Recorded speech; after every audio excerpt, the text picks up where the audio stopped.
Well, praise the Lord. Hallelujah. And thank you, Jesus. It's around that time for a brand new show right here on KAZ Radio with Faith in Cleveland with Minister Kevin Baldwin. Grace and peace to you today. This is Minister Kevin Baldwin, True Holiness Temple in Cleveland, Ohio. As you know, I was on before on Spotlight, and I introduced the idea of a violence prevention program called Breaking Cycles. Breaking Cycles implements Second Step by the National Committee for Children, which is behavioral problem coaching in order to power bridge youths that have behavioral problems and to bring them into quality behavior. And they use an approach called outreach wraparound.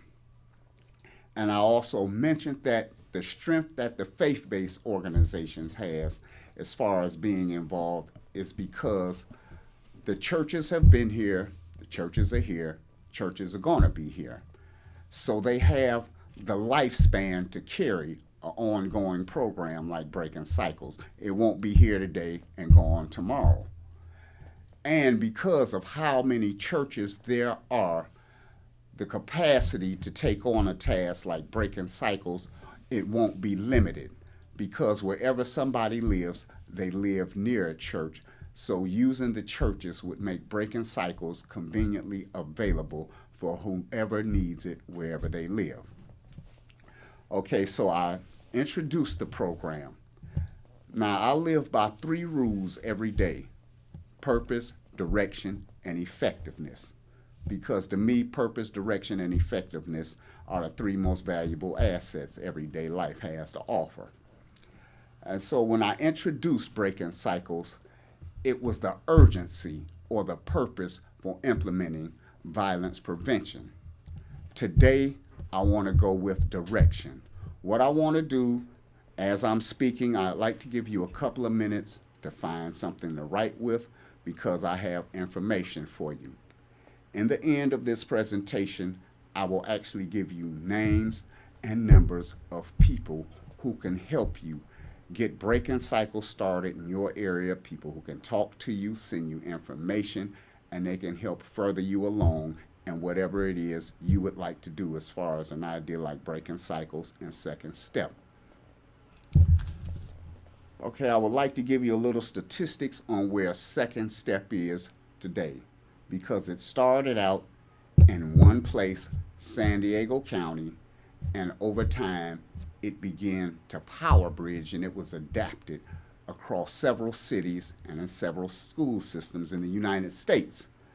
Okay, this is Cleveland, Ohio. Cleveland, Ohio uses SEL within the Cleveland Municipal School District. However, there is a full span of services that the school does not have the human resources to implement. So that's why it's urgent that an outside agency gets involved and take on the full weight of the task. And that's what I want to do today is kind of fill you in and give you a roadmap on what you can do to get involved, how you can bring others in, and what it takes to set up Breaking Cycles and Second Step. First, I'd like to say that recent reports from CASEL, which is a website, and they have monthly or bi-monthly webinars to keep you up to date with what Second Step is doing in certain areas, who is being effective, and what procedures they're using to get quality or satisfactory results. At present, 2.5 million students in the U.S. receive SEL, social emotional learning. So that you see that behavioral problems are really reaching epic proportions, and the number is probably higher than this. This was the data from 2016. This is the end of 2017. So Second Step is still being used, which means that the problem still exists. Now, what are they doing? Their approach is to build on resources already in place. as you know, from time to time, there will be different programs and ideas, and eventually you get similar ideas, and they're trying to address a lot of social problems. But we all know that, you know, every effort isn't always hitting the bullseye. Everybody has a great idea, a great vision, but it doesn't always accomplish what they hope or intend. Okay, so what you want to do is get data to help identify what kids should be able to do at certain age levels and focus on that development. Because a lot of children are not functioning at the level they should be functioning by a certain age. Now, if you're not in Cleveland, your problem may be similar, it may be slightly different. Here in Cleveland, one of the things we note is that a lot of students are not performing at the level they should because classrooms have been overcrowded for quite some time. And it's hard for the teacher to give the necessary attention to individual students, especially when you have a growing number of students that need special purpose attention. So what you want to do is also access competency awareness of the students being addressed. Competency awareness is based on students being able to function as normal citizens in society. And at the school age, there's a certain behavior you should expect from children within a certain age group. Now, the children's behavior have obviously gotten off track of what we know children to be or what we expect children to be. And the parents can't address it. The schools are having trouble addressing it. So it needs to be a joint effort in addressing the behavior of the children in order to bring them up to a quality competency of daily behavior in homes and in their learning. The purpose of breaking cycles is to establish an overreaching framework for second step. Breaking cycles we use special, help. We use professionals such as psychologists, social workers. They even you have students that are getting in trouble with the law, and so you have to even bring in the legal department such as probation officers. Now the parents, the teachers, and all of the mentioned, they should come together at a round table and all be on the same page to see eye to eye about what's going on with the children, what's going on in the schools, what's going on in the homes or in the community that could be affecting the children's learning or even their behavior. This is not happening the way it should, which is why we need people to get involved. So what you want is community involvement. Actually, what I've done as far as being involved with City Hall, we've put together what I call a SWAT team. We have people of special wisdom and talent. You need professionals, and you also need peers. You need people who are out there, whose eyes are in the trenches, and they can tell you exactly what's going on in the communities, in their homes, and you also need qualified professionals who know how to address this. Breaking cycles wraparound is an immediate urgency because problems don't go away if you turn your head. So what you want to do is establish district collaboration among multiple SEL districts. I gave a presentation at Cleveland City Hall based on cross-border collaborations and how to leverage constellation alliances. Okay, let me translate that for you. Cross-border collaborations is when you use people from various agencies or organizations, you bring them together to try and work towards a common idea together. So you have constellations of functions and ideas and professionals, and they're all together, so that's why you have to leverage the Constellation Alliance. So right here, let me implement 3 ideas. What you're going to do to set breaking cycles up, your 2 key vehicles are going to be framing and delegating. You want to use framing and delegating. This requires what's known as talent forecasting. When you're doing your framing and delegating, your three core elements you want to implement are this. You want to focus on alliance design. You want the right people in the right place. Next, you want to focus on alliance management. Why? Because a strategic alliance without an alliance strategy is nothing but a launch pad for failure. That brings us to the third core element.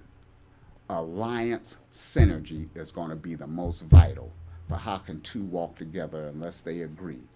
And a lot of times when you get people from various, aspects trying to work together, because of who they are, a lot of people are not willing to come out of their professional silos because they don't want to work with other people or they want to run the show.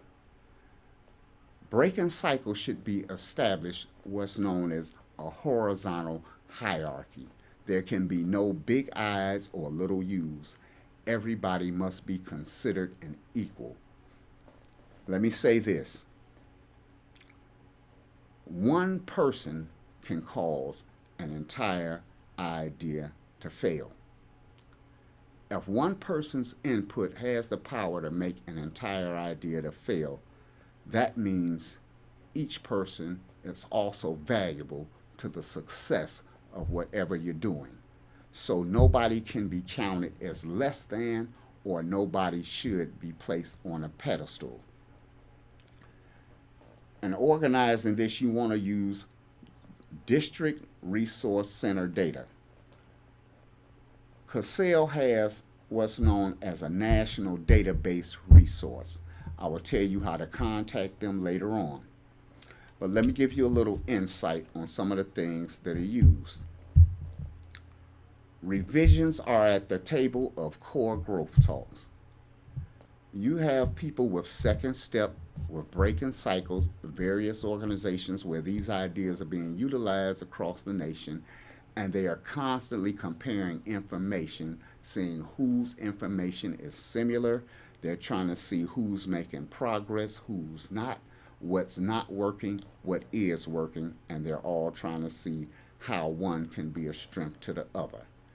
If you happen to have an idea that's working, by all means, please share it with someone, because your idea may be what they need to help them bring their program to a more effective stage of progress. Goals and strategies must always be culturally competent. As you know, society is always changing. Education today is advanced compared to when I was in school. So society is always advancing, culture is always changing, and students not only need to be kept up to date intellectually, but socially or culturally. They need to know how to make it effectively in the way society is operating today. The most vital thing I want to bring up is the use of inclusive practice. Now here's where we run into a major problem. The use of inclusive practice weighed against discrepancies. What I mean by inclusive practice, nobody should be left out because of. A lot of times, a student's problem is overlooked because someone doesn't want to address it, or dare I say, people are just outright dismissive towards problem children, and they only want to give attention to the ones that are coming along, the good children. They don't want to be bothered with the so-called bad children, and no child should be left out. No child should be seen as less than. So inclusiveness is a large hurdle, and that's where we need community involvement. What we actually need is people to come together, form regional, how can I say, community activist representatives. I would love to start this through the churches, but we don't want to just limit it to the churches. However, at every church, it's necessary that you should have a community activist representative to be a voice that's heard and a weight that's felt. I'm going to teach you how to do that. This book I have is suggested reading for anybody interested in starting up breaking cycles or taking a lead and getting involved. This is called an Executive Director's Guide. This book can be ordered. I think it cost me about $15 or $16. The author's name is Deborah Linnell. Deborah, Deborah, Linnell, Linnell. This is the same book I use to train people up to be program directors or even regional directors. I have 3 people under my tutelage right now that are actually in CEO training, and I'm using the principles in this book to teach them and train them. This is the same roadmap I introduce to Cleveland City Hall whenever we get together for bi-monthly talks to see where things are and what we want to do next. Okay, so at this point, I want to talk about what causes unstableness in life. A lot of times, instability can be caused by unwanted experiences, lack of attention. You'll be surprised how many children do not get the necessary attention from their parents, or they don't get the necessary attention in school. There was a time when the school teacher would notice something wrong. They would mention it to the principal, or either they would call the parents out of concern. And I hate to say, but a lot of times today the teacher just wants to come to school, teach the class, and get paid. Teachers are not babysitters, and they feel like that's what they're being forced to be. The teacher should care, but when you have an overcrowded classroom, being realistic, how much attention can they give to each student?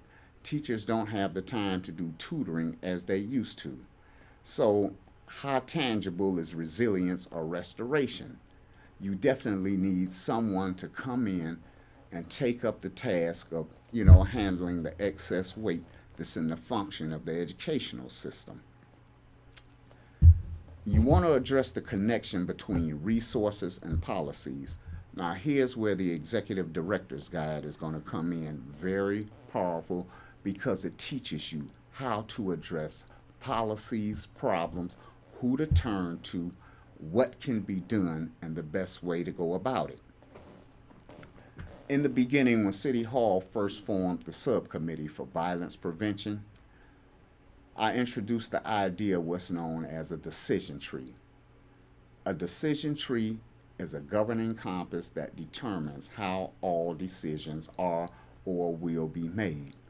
So because of what we're addressing, this is what I put to the table, and they accepted it, and this is what we go with today. I decided that whatever efforts we put forth, in order to keep it being, keep it from being a cluster, why don't we put it in 4 categories and let whatever efforts we make be attached to one of these categories. And you can write this down. This might be an effective decision tree for you also. The 4 categories, one would be social issues. That's category 1. Category 2, social policies. Because anytime you need change, you may have to get policy changes. You may have to address, even getting a new law introduced. The 3rd category is going to be social problems. The 4th category, social movement. Breaking Cycles addresses social problems. Now, community involvement is a social movement. The need for violence prevention is definitely a social issue. So in order to get things like Second Step implemented, you definitely have to address policies. There are policy directors at City Hall. There are policy directors at state level. You can contact them, and they can tell you how you would go about addressing getting ideas implemented, or how to go about getting a policy change. How do you get a policy change? Well, in order to get Second Step accepted into the school system as a standard curriculum, this is what you can do. You can go online, and what you want to do is go to the state level Board of Education and look up curriculum policies. That's one. And then once you see how curriculum policies are established, you also want to look up how to do a curriculum proposal. They have it laid out for you step by step what a curriculum proposal consists of. They even have examples of how to put together a curriculum proposal. If you are interested in doing a curriculum proposal, you can turn to any nonprofit organization because nonprofit organizations get grants to run their organization. And to get a grant, they have to put forth a proposal in order to get the financing. They can teach you how to write a proposal, or they may even write the proposal for you. So you have to go to the drawing board and discover what type of proposal you need, who you need to put it through, and then you can get someone who has done proposals. You don't want to just write it because a proposal has to be put together just right in order to be acceptable. It has to be professional. You can have the greatest idea, it can definitely be in need, but when it's time to unlock doors and approach the right person, you have to know how to approach them professionally. Okay, so one of the things I want to tell you, as I said, I want to give you names and numbers of people who you can contact to help you implement something like breaking cycles. The first name and the number I want to give you, her name is Kate Tobias. Kate. Her last name Tobias. Tovias. Kate Tobias is the second step contact person. She's with the National Committee for Children. She can give you a lot of information over the phone. She can even send you information, email, that can help further you along. Her telephone number is 1-800-634-4449. 1-800-634-4489. That's Kate Tobias, second step contact person. The next person's name and number I want to give you, her name is Tammy Burns. T-A-M-I, Tammy Burns. B-U-R-N-S. Tammy Burns is actually a break and cycle supervisor in San Diego County with the San Diego Probation Department. Her telephone number is 1-858-492-2329. Again, Tammy Burns at 1-858-492-2329. She'll be more than glad to sit down and talk with you, and she will even schedule a phone conference with you if you want to bring other people in on it. She's more than willing and available.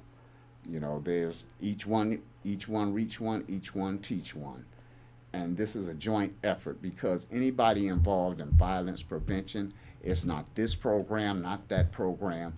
We consider anybody involved with violence prevention or second step as one family. So nationally, this is a family effort.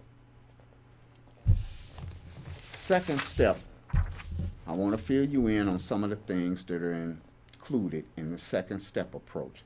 This is just a general overview of what second step is based on. Grades, it's grade level specific, and grade 6, grade 7, grade 8, they have similar agendas. It's broken down over the course of the year and measured in units. Some of the things they teach, Unit 1, mindsets and goals. They discuss basic things, try to teach children simple things like welcoming people, what it's like to start middle school. They help new students learn their way around, and what it's like to function, you know, in a population. They teach things like grow your brain one, grow your brain two. Can personalities change? So they actually get into the psychology approach of daily behavior. Because teachers sometimes will talk to students about what's polite, what's proper, but they don't actually sit down and social coach them. And these days, social coaching is needed just as much as their intellectual addressing. Instead of just teaching them from books, you have to teach them how to be people in everyday society. And because we know that technology is advancing, you can't just expect children to stay children forever. They advance, their thinking advances. And the fact is, if you don't address their competency and advancement, they won't know proper adaptability when they leave school and they're out here in a crazy population. Because this world, the way things are today, truth be told, violence has reached an epic proportion. And if we don't do something, it's not going to go away, it's just going to get worse. So that's why you want to address mindsets and goals. Unit 2 addresses values and friendships. Now, this is vital because you want to consider who are you next to. In the Bible, it teaches that those who are wise walk with the wise. A companion of fool will be destroyed.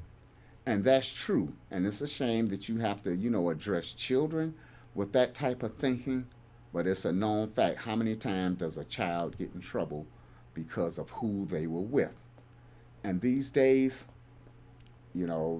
homicide is one of the biggest problems in the United States today. It's not just getting in trouble. It's not just getting in trouble with the law going to the detention home. Homicide is the reason that the violence prevention program was introduced and it's been addressed, because you can't just address the homicide. You have to address social conditions, what's causing violent behavior, where are they getting such thoughts of violence. Next time I come on, I want to go into some staggering statistics about some gory details that are going on that a lot of parents don't know about and that the schools are really not addressing. And there are organizations that know the truth and they're using dissuasion to actually hide it from the general public, because they know if certain information got out, if certain facts were revealed, it would cause an uproar. It would definitely cause a ruckus. But if people don't know, they don't know. If you don't know a problem exists, then you're not going to respond to it. One of the other things we address in second step: thoughts, emotions, and decisions. Students need to understand what are emotions. They need to understand values and emotions. And another thing you have to understand is how to address serious peer conflicts, because we know bullying is a big problem in the schools. A lot of students are forced to join gangs. If they don't run with the crowd, then they will, they suffer repercussions. So these are just some of the things I wanted to address today to give you some direction on how you can address a violence prevention program. Next week, to further you along, I want to go with effectiveness. Have something to write with, because I actually want to teach you principles and skills on how to operate in professional arenas and how to address power holders and the people you need to talk to get results.